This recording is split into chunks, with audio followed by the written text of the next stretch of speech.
My husband said, "Oh, Shelby," during the deed. My name isn't Shelby. That's our son's teenage girlfriend. So I set a trap and exposed him in public. 2 years later, he's back, drunk and desperate, and I'm letting the restraining order do the talking. I was making out with my husband one day when things got heated. You know, saliva and mouth, animalistic sounds, the soft touches, and when he opened to say something, I thought he was going to say my name. "Oh, Shelby," he groaned. Shelby is the name of our son's 16-year-old girlfriend. My heart dropped. "Wait, baby, I'm sorry." His tone actually sounded apologetic, like there was a good explanation for what had just happened. I've just been thinking about our son a lot, and I don't think they should be together. By this point, I was so confused that I couldn't even speak. So instead of asking him any follow-up questions, I slept on the couch. And the next morning when I tried to get answers out of him, he told me to stop getting stuck on the past and give me the silent treatment for the rest of the day. So I did what any loving partner would do in that situation. I went through his phone. The first thing I saw on his iMessage screen was a text from Shelby. An awful gut feeling washed over me. I didn't even know they texted. She must have done something really awful. But when I clicked on the chat, I realized my husband was to blame. "I miss sucking on your pee-pee," was the last text she sent. I froze. I didn't even want to keep reading and placed the phone back on his desk. I spent the rest of the week trying to manipulate myself into believing that I misread what I saw, but I didn't. Because the more I looked for evidence, the more evidence I found. He had saved photos of Shelby from her Instagram on his computer, all bikini pics, ones that zoomed in on her curves. I also looked at his phone during opportune moments and saw more of their interactions. I wish I had never looked. They were filled with mean, horrible things said at my expense, with him constantly comparing me to her. Being with her feels like babysitting a used-up housewife. Your body makes me realize I've settled, are all things he actually told her. And she responded with laughing emojis. And in a moment of blind rage and heartbreak, I turned our room upside down. I found a thong that I knew wasn't mine, and a used condom shoved under our bed. I reached my palms out in front of my mouth to catch the vomit that came out. It felt like I had drunk one too many tequilas or something, and the last thing I wanted to do was think about it. So instead, I used the skill I learned when I was 4 years old, and my dad was wailing on my mom at the dinner table. Maladaptive daydreaming. In my head, my husband loved me, and we lived in a real-life Disney castle where nothing could ever hurt us. It got to the point that if my husband ever did anything to remind me of Shelby, I would instantly be able to transform my reality until it all came crashing down. I was in the middle of kissing my husband, watching Corn together on his phone when I saw it, because right in the search history was a description of Shelby. I snapped out of it. Tears were streaming down my face. My husband tried to comfort me, and I let him. "You're such an amazing, protective husband," I said, wide-eyed and in love. He smiled at me like he deserved every bit of praise, like he wasn't destroying our family, like he wasn't a predator. His eyes, those blue eyes I once loved, now looked cold and empty to me. But what he didn't realize was that I wasn't breaking down. I was waking up, and I had him exactly where I wanted him. He thought I was still blind, still living in my fantasy world. He had no idea that his life was about to change forever. I wiped my tears away and smiled back at him. "I'm just emotional tonight," I told him. "Let's go to sleep." That night, while he slept soundly beside me, I made a plan. First thing this morning, I went out and bought a small flash drive. I'm going to start collecting evidence. Screenshots, messages, photos, everything. I found the perfect hiding spot in the vent behind a bookshelf in the spare room. Mark never goes in there. I'm done living in a fantasy. I'm done being manipulated and lied to. I'm done letting this man prey on a child and make a fool out of me. He thinks I'm weak and stupid. He's about to find out how wrong he is. I started my evidence collection methodically. I took screenshots of all their text conversations, making sure to capture the timestamps. I even recorded video of me scrolling through their messages, just in case anyone tried to claim I'd fabricated anything. I saved everything to the flash drive and hid it carefully in the vent. Every night after Mark fell asleep, I'd check his phone again, documenting any new exchanges. It was honestly the most depressing scavenger hunt of my life. Each new message I found felt like another knife in my chest. They were meeting at a motel off Highway 16 whenever Tyler had basketball practice. Mark would tell me he was working late, but he was actually with Shelby. They'd been doing this for almost 3 months. The timeline made me sick. It started when she was still 15. I also started keeping track of Mark's behavior toward me. He was getting colder by the day. At dinner, he barely looked at me. When I asked about his day, he'd give one-word answers and then immediately ask Tyler about basketball. It was like I was slowly disappearing from my own home. One night, I tried to initiate a conversation about our relationship. I asked if everything was okay between us. Mark looked at me like I was speaking a foreign language. "What are you talking about?" "Everything's fine," he said, not even looking up from his phone. "You seem distant lately," I pressed. That's when he snapped. He threw his phone down on the couch and glared at me. "Jesus, Diane, do you ever stop? Maybe I'm distant because you're constantly hovering and questioning me. Maybe I need some space from your neediness." I just stared at him, shocked by the venom in his voice. This wasn't the man I married. Or maybe it was, and I just hadn't seen it before. "I think you're projecting," he continued, his voice dripping with contempt. "Maybe you're the one cheating. Is that it? Are you sleeping with someone else and trying to put this on me?" Classic gaslighting. I recognized it immediately, but it still hurt. I just walked away, which seemed to piss him off even more. He followed me into the kitchen, still ranting about how I was probably cheating, how I was crazy, how I was ruining our marriage with my paranoia. I just kept washing dishes, not responding, which made him even angrier. He stormed out of the house, slamming the door so hard a picture fell off the wall. The glass shattered across the floor. A photo from our wedding day. It felt like a sign. The next day, I had to pick up Tyler from school because his car was in the shop. I saw Shelby in the parking lot waiting for her mom. My stomach clenched at the sight of her. She was just a kid. Skinny arms, braces, backpack covered in silly pins. She looked so young, and it made what Mark was doing even more disgusting. Before I could stop myself, I walked over to her. She looked up, surprised to see me. "Hey, Mrs. Williams," she said, her voice nervous. "Is Tyler with you?" "No, I'm just here to pick him up," I said, forcing a smile. "How are you doing, Shelby? Everything okay at home? With school?" She shifted uncomfortably. "Yeah, everything's fine." "Good," I said, still smiling. "You know, if you ever need to talk about anything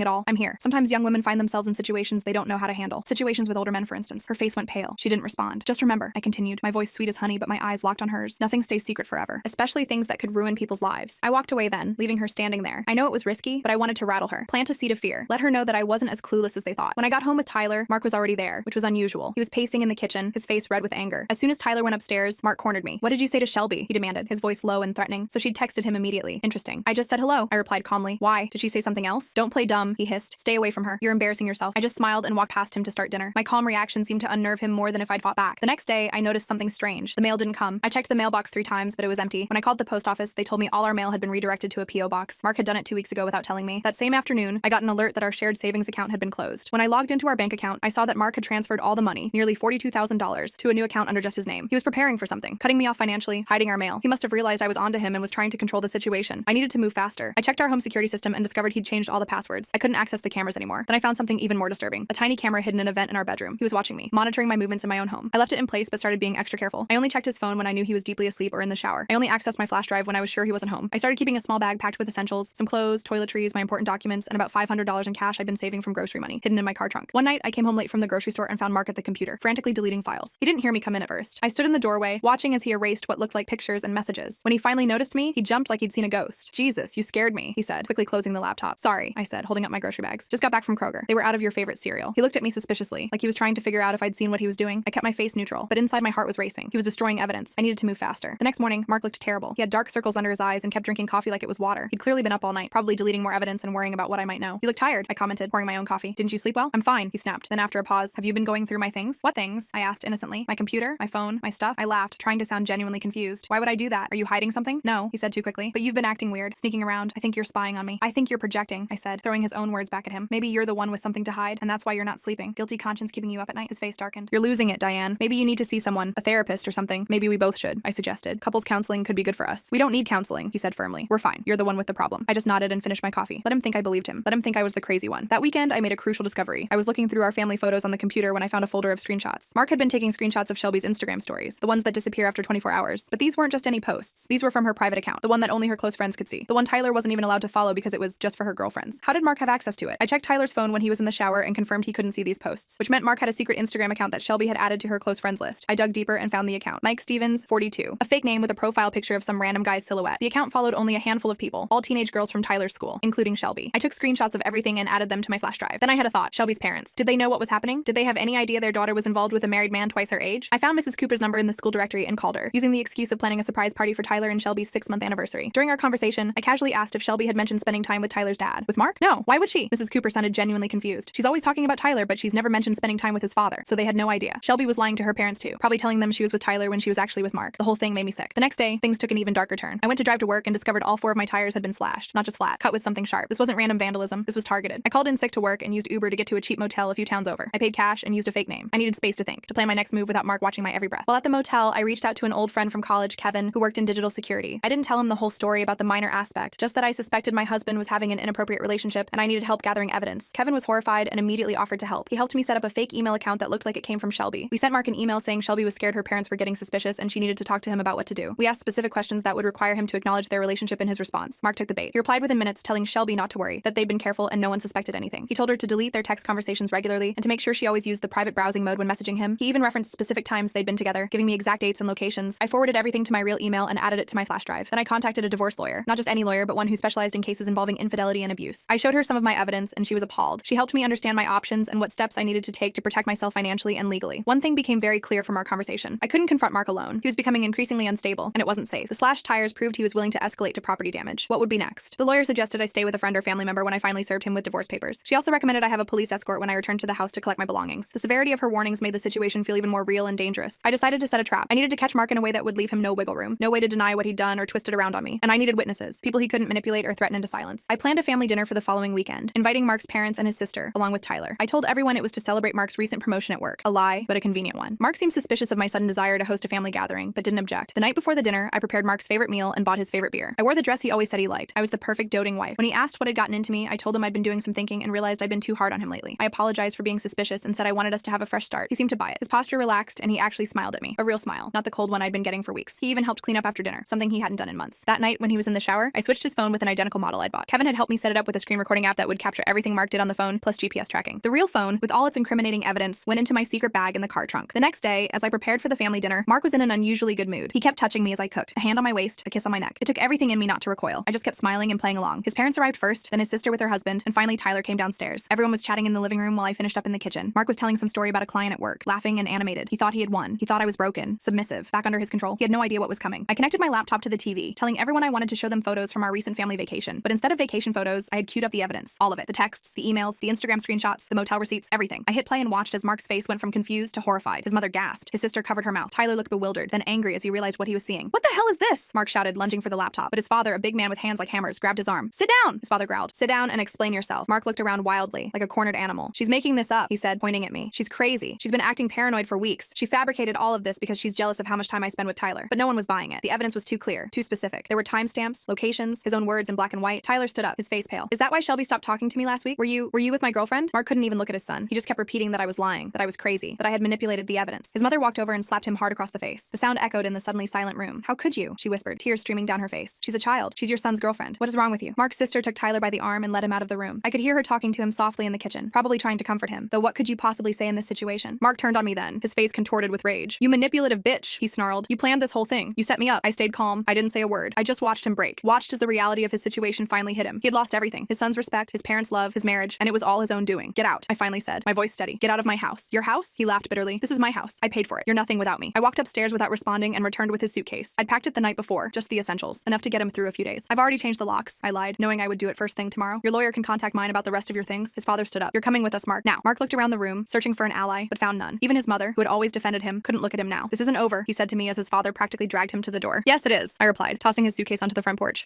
After they left, I sat down on the stairs and finally let myself cry. Not for Mark, not for our marriage, but for Tyler, for what this would do to him, for the betrayal he'd experienced from both his father and his girlfriend. Tyler's aunt brought him back into the living room. He sat down next to me on the stairs, his young face aged by pain. Did you know? He asked quietly. How long did you know? Not long, I answered honestly. A few weeks. I wanted to be sure before I said anything. I didn't want to hurt you without being absolutely certain. He nodded, staring at his hands. Shelby broke up with me last week. Said she needed space and wasn't ready for a serious relationship. I guess now I know why. I put my arm around him, and to my surprise, he didn't pull away. We sat there together on the stairs, both betrayed by people we loved, both trying to figure out how to move forward. The next day, I filed for a restraining order and had the locks changed. I contacted Shelby's parents and showed them some of the evidence, not the most explicit parts, but enough for them to understand what had happened. They were devastated and immediately pulled Shelby out of school, talking about sending her to live with her grandmother in another state. Mark tried to contact me multiple times, using different numbers when I blocked his. Sometimes he was apologetic, begging for another chance. Other times he was threatening, saying he'd ruin me, take everything in the divorce, make sure Tyler hated me. I documented every call, every text, and sent them straight to my lawyer. Word got out, as it always does in small communities. Someone at the dinner, probably Mark's sister, told someone else, who told someone else. Eventually, it reached Mark's workplace. They let him go, citing a morality clause in his contract. He tried to blame me for that too, saying I deliberately ruined his career. The truth is, I didn't have to ruin anything. Mark did that all by himself. It's been 3 weeks since everything blew up. Mark's been staying with his parents, which is honestly the last place I expected him to end up. His mom called me yesterday sounding exhausted. She told me he's been drinking heavily and blaming everyone but himself. Classic Mark. She actually apologized to me, which made me feel weird. Like, it's not her fault her son turned out to be a predator. The divorce proceedings are moving forward. My lawyer, Cassandra, is absolutely ruthless, and I love her for it. She's making sure I get the house and primary custody of Tyler. Mark's lawyer keeps trying to paint me as unstable and paranoid, but all that evidence I collected is working in my favor. Those screenshots and recordings are worth their weight in gold right now. Tyler's been staying with me, but he's so quiet these days. He barely talks, barely eats. I found him sitting alone in the dark living room at 3 a.m. last night, just staring at nothing. When I asked if he was okay, he just shrugged. I don't know how to help him process all this. I scheduled him an appointment with a therapist, but he refused to go. Said he wasn't crazy and didn't need to talk about his feelings with some stranger. I'm not pushing it for now, but I'm worried about him. I ran into Shelby's mom at the grocery store 2 days ago. Talk about awkward. I was in the produce section picking out apples when I looked up, and there she was, staring at me from across a pile of oranges. I froze, not knowing if I should say something or just walk away. She made the decision for me, marching right over with her shopping cart. I want you to know we had no idea, she said, her voice shaking a little. We thought she was with Tyler all those times. I nodded, not really knowing what to say. What do you say to the mother of the girl your husband was grooming? We're sending her to live with my mother in Arizona, she continued. New school, new start, and she's seeing a counselor twice a week. That's good, I managed to say. I'm sorry about all of this. She looked at me for a long moment. You have nothing to be sorry for. You exposed it. You stopped it. Then she just walked away, leaving me standing there holding an apple I no longer wanted. The whole interaction left me feeling drained. I went home and took a long shower, trying to wash away the weirdness of it all. I keep having these moments where the reality of the situation hits me all over again, like my husband was having an affair with a teenager, my son's girlfriend. It still doesn't seem real sometimes. Last Friday, Mark showed up at the house unannounced. I was alone. Tyler was at a friend's place for the night. I heard a car in the driveway and looked out the window to see Mark's BMW pulling in. My heart started racing immediately. I checked that all the doors were locked and grabbed my phone, ready to call 911 if needed. He rang the doorbell about 20 times in a row, then started pounding on the door when I didn't answer. I could see him through the peephole, swaying slightly. He was hammered. I know you're in there, he shouted. Open the door. We need to talk. I stayed completely silent, watching him through the peephole. He looked terrible, unshaven, hair a mess, clothes wrinkled like he'd been sleeping in them. This is still my house, he yelled, kicking the door hard enough to make me jump back. You can't keep me out of my own house. I texted my neighbor Carl, who's a retired cop. He came over within minutes and confronted Mark in the driveway. I watched from the window as Carl basically told Mark to get lost, or he'd call the police and report him for violating the restraining order. Mark finally left, tires screeching as he backed out of the driveway. I thanked Carl with some homemade cookies the next day. He told me to call him anytime, day or night, if Mark showed up again. It's nice to know I have allies in all this. The restraining order is helping, but it's just a piece of paper. It doesn't stop Mark from trying to contact me in other ways. He created new email addresses to get around my blocks. He even sent me flowers at work with a card begging me to talk to him. My coworkers thought it was romantic until I explained the situation. Now they're all super protective, which is sweet, but also a little embarrassing. My boss Marilyn has been surprisingly understanding about everything. I had to take a lot of days off for lawyer meetings and court appearances, but she just patted my shoulder and said, family comes first. I almost cried right there in her office. It's weird how kindness can hit you harder than cruelty sometimes. The hardest part of all this has been watching Tyler struggle. He's not just dealing with his dad's betrayal, but also Shelby's. 2 people he trusted completely, gone from his life in the worst possible way. He's been having nightmares. I hear him yelling in his sleep sometimes, and it breaks my heart. Yesterday, he finally opened up a little. We were eating dinner, just takeout pizza because neither of us felt like cooking, when he suddenly put down his slice and looked at me. Did Dad ever really love us? He asked, his voice smaller than I've heard it since he was a little boy. I had to think about that one. Did Mark love us? Maybe once, in his own way, but love isn't supposed to hurt like this. I think he loves the idea of us, I answered carefully. The perfect wife, the star athlete son, but real love means respecting people, not just using them. them. Tyler nodded slowly. I keep thinking about all the times he came to my games, cheering and acting all proud. Was that fake too? I don't know, honey, I said honestly. I wish I did. He went back to eating his pizza, but something had shifted. He seemed a little lighter, like just asking the question had helped. Last week, I started redecorating the bedroom. I couldn't stand sleeping in the same room where Mark and I had shared a bed for so many years. I bought new furniture, painted the walls a soft blue instead of the beige Mark had insisted on, and got new bedding. I even moved the bed to face the window instead of the door. Small changes, but they help. I found another one of Mark's hidden cameras while I was moving furniture. This one was in a fake smoke detector. I smashed it with a hammer, which felt way better than it probably should have. Then I went through the whole house with a fine-tooth comb and found 2 more, one in the kitchen and one in the hallway bathroom. All destroyed now. The idea that he was watching me, spying on me in my own home, still makes my skin crawl. Mark's sister Olivia came by yesterday to pick up some of his things. She couldn't look me in the eye at first, just kept apologizing for her brother's behavior. I told her she had nothing to apologize for. She's been great through all this, checking in on Tyler regularly and making sure he knows this isn't his fault. While she was gathering Mark's clothes, she told me something interesting. Apparently, this isn't the first time Mark's been inappropriate with a younger woman. Back in college, he got in trouble for dating a freshman when he was a senior TA in her class. Nothing illegal, but definitely against university policy. His parents paid to make it go away. Olivia only found out because she overheard her parents arguing about it. I should have said something, she said, folding one of Mark's sweaters. Maybe if I had, none of this would have happened. I told her that wasn't her responsibility. Mark made his own choices, but it did make me wonder what else I didn't know about the man I married. The divorce should be finalized in a few months. Mark's fighting it, of course. He's contesting everything. The division of assets, the custody arrangement, even the grounds for divorce. His lawyer keeps trying to argue that there's no proof he actually had physical contact with Shelby, just inappropriate texting, as if that makes it any better. My lawyer says not to worry. The evidence is overwhelming, and judges don't look kindly on men who prey on teenagers. Still, it's draining to keep fighting. Some days I just want it all to be over so I can move on with my life. I've been thinking a lot about what moving on even looks like. I'm 42 years old, starting over after nearly 2 decades of marriage. The thought of dating again terrifies me. How do you trust anyone after something like this? How do you open yourself up to another person when the last one hurt you so badly? For now, I'm focusing on rebuilding my life with Tyler. We're figuring out our new normal, just the 2 of us. We started a tradition of Sunday movie nights, complete with popcorn and candy. Last week, we watched all 3 John Wick movies back to back. Tyler fell asleep during the 3rd one, his head on my shoulder like when he was little. It was the most peaceful I've seen him in weeks. I got a call from Mark's workplace yesterday. His former assistant Winter wanted to let me know that Mark had been bad-mouthing me to everyone who would listen, claiming I set him up and ruined his life. Winter didn't believe him and wanted me to know that most people at the company were on my side. She also mentioned that Mark had a reputation for flirting with the younger female employees, especially the interns. Another red flag I missed. The thing about red flags is they're a lot easier to see when you're not wearing rose-colored glasses. Looking back, there were so many signs. The way Mark would comment on teenage girls' appearances while watching movies, how he always volunteered to drive Tyler and his friends to parties where he knew the girls would be dressed up, his insistence that I was being overprotective when I questioned why Shelby was spending so much time at our house. I should have seen it sooner. Maybe part of me did see it, but didn't want to acknowledge it. It's easier to pretend everything's fine than to admit your life is falling apart. Yesterday, I ran into Steven, an old friend from before I was married. We got coffee and caught up. He's divorced too, has been for a few years. It was nice to talk to someone who understands what it's like to start over. We're meeting for dinner next week, not a date, just friends, but it felt good to make plans for myself. Tyler saw me getting ready to go out for coffee and actually teased me about it. Hot date, Mom? He asked, smirking a little. It was the first time I've seen him smile in weeks. Progress. The house feels different now, lighter somehow, despite everything. I realized I'd been holding my breath for years, walking on eggshells around Mark's moods and demands. Now I can breathe. I can play whatever music I want, watch whatever shows interest me, eat dinner at 9 p.m. if I feel like it. Small freedoms, but they matter. I still have the flash drive with all the evidence. I keep it in my purse now, always with me. My lawyer has copies of everything, but I can't bring myself to get rid of the original. It's like a talisman, proof that I'm not crazy, that I didn't imagine any of this. Sometimes I wonder what would have happened if Mark hadn't slipped up and said Shelby's name that night. Would I have ever discovered the truth? Or would I have continued living in ignorance, thinking my marriage was just going through a rough patch? The thought makes me shudder. I'm sleeping better these days. No more lying awake wondering where Mark is or what he's doing. No more pretending not to notice when he comes home smelling like perfume I don't wear. No more maladaptive daydreaming to escape reality. My reality isn't perfect, but it's mine, and I'm not running from it anymore. Tyler asked me yesterday if we could move, start fresh somewhere new. I told him we'd think about it after the divorce is final. Maybe a change of scenery would be good for both of us. Somewhere without memories of Mark and Shelby around every corner. For now, though, we're reclaiming this house, making new memories to replace the tainted ones. Last night, we ordered Chinese food and ate it straight from the containers while watching a stupid comedy on Netflix. We laughed until our sides hurt. It wasn't a perfect evening, but it was real. And after years of living in a fantasy, real feels pretty damn good.